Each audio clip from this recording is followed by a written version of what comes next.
June 1972. Hurricane Agnes, only a minor hurricane, suddenly turned and posed the worst threat the Conowingo Dam had ever seen, and became the storm of the century.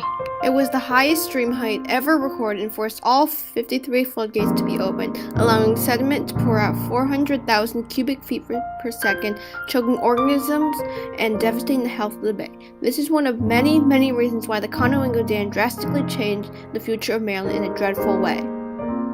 After the construction was finished in 1928, there was an ongoing conflict about its pros and cons, and Exelon Power fought to keep its license, while scientists believe it is harmful to the health of the Susquehanna River and the Chesapeake Bay.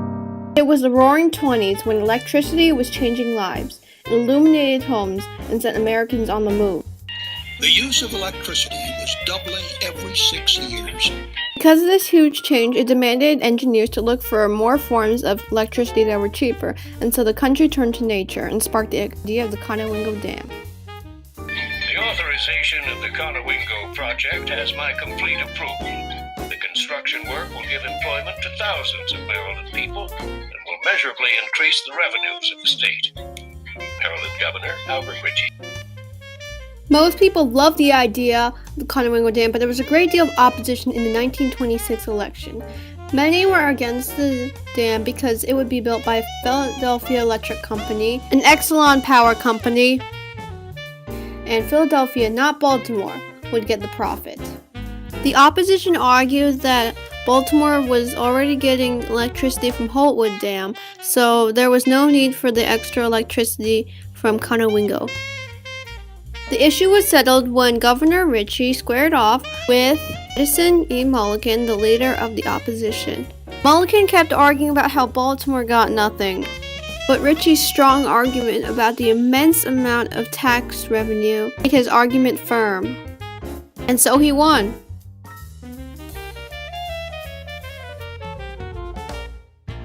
And so the construction of the Conowingo Dam began.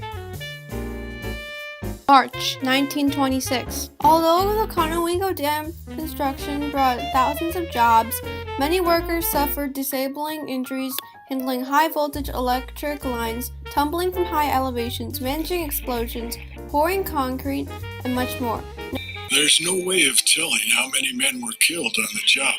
Often the word would go around that a man had been killed, but I never saw a fatal accident. The workmen spoke so many languages, came from so many parts of the world, nobody knew much about anybody else. Usually a man was known only by the number on his badge, so if he fell into an excavation along with several tons of wet concrete, who was to miss him, let alone mourn his passing?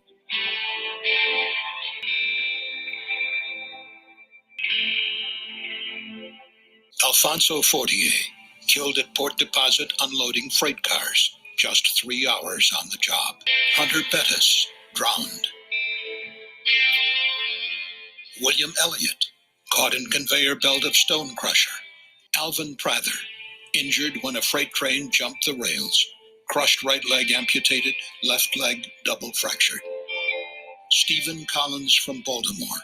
O.P. Shelton of Florida, instantly killed when they fell from the crest of the dam to the rocks beneath, a distance of about 140 feet. Any able-bodied man who wanted a job could get one at 35 cents an hour for common labor, 60 cents for skilled work. The Conowingo Dam construction started 50 years before the Occupational Safety and Health Act was passed, guaranteeing the right to a safe job. The sacrifice was clearly not worth the money earned if death was a possible result for many. In 1926, I was 19 years old. I chopped trees and grubbed out vines and saplings to clear a 7 or 8 acre area on the Harford County side. Not only did the Conowingo Dam affect the people, more importantly, it hurt the health of the Susquehanna River and the Chesapeake Bay.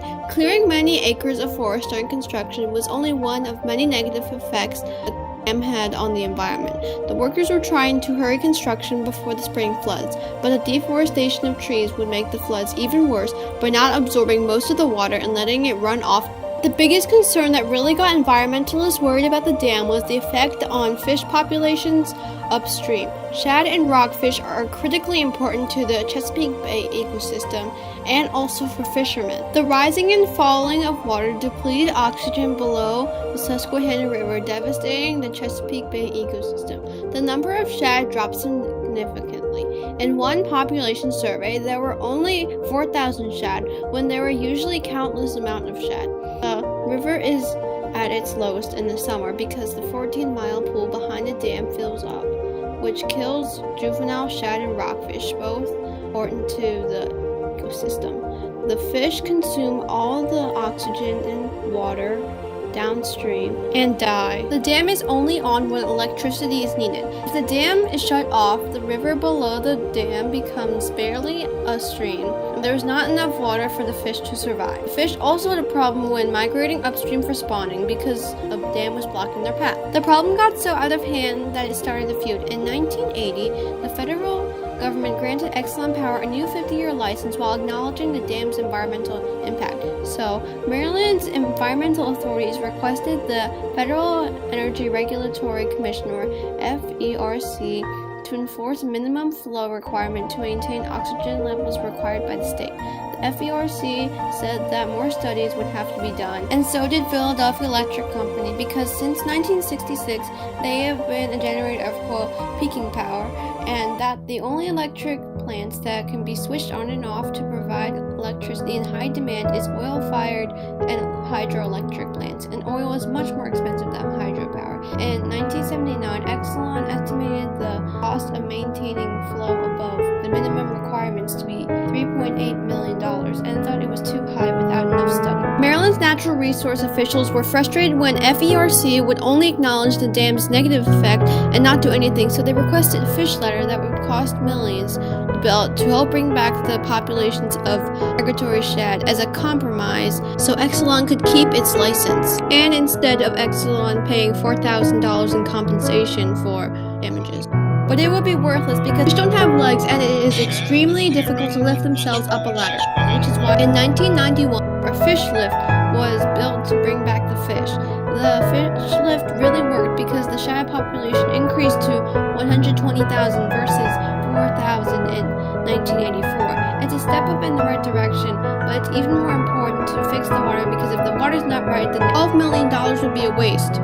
Even after the fish lift was added, there were still problems back in 1972 when Hurricane Agnes splashed through the Conowingo Dam and opened all 53 floodgates and also allowed sediment and nutrients to explode from behind the dam 1 million cubic feet per second, choking underwater grasses and oysters, which have been facing degradation since the 1700s. The dam made Marylanders lazy with bay cleanup because of its feature of trapping pollutants, allowing Marylanders to pollute more and not clean up pollution at the source. An estimated 180 million tons of sediment behind the Conowingo Dam.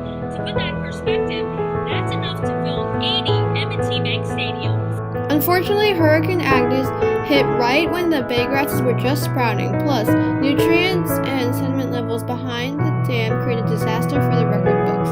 The grasses are important in the bay's ecology because they provide habitat for juvenile organisms and enhance water quality by trapping and removing sediment from the water. And oysters are filter feeders, but the amount of sediment, 20 million tons, was too much for the grasses and oysters. The excess nutrients cause algae blooms, which also cause a depletion of oxygen, a problem already occurring because of the dam and then worsened. It's much easier to stop the pollution at its source instead of letting it fill the capacity and then dredging it, which is extremely expensive and temporary. Despite all this, the Conowingo Dam is extremely environmentally friendly as it successfully gives a clean source of power to people by the Susquehanna River with hydroelectricity and has become the second largest hydroelectric plant in the United States, supplying 500 megawatts of electricity. Conowingo Dam was the cheapest form of clean power. The dam provided a ton of tax revenue and jobs, but also killed people. The dam also provides scenery, clean drinking water, and a good place for bird watching and fishing, despite also killing fish. But it still polluted the Susquehanna and Chesapeake Bay in many ways. There are more environmentally friendly ways to supply clean power, such as wind farms and solar, and the Conowingo Dam still had mainly negative effects. The Conowingo Dam was a terrible decision because it negatively affected the health of the people and the environment.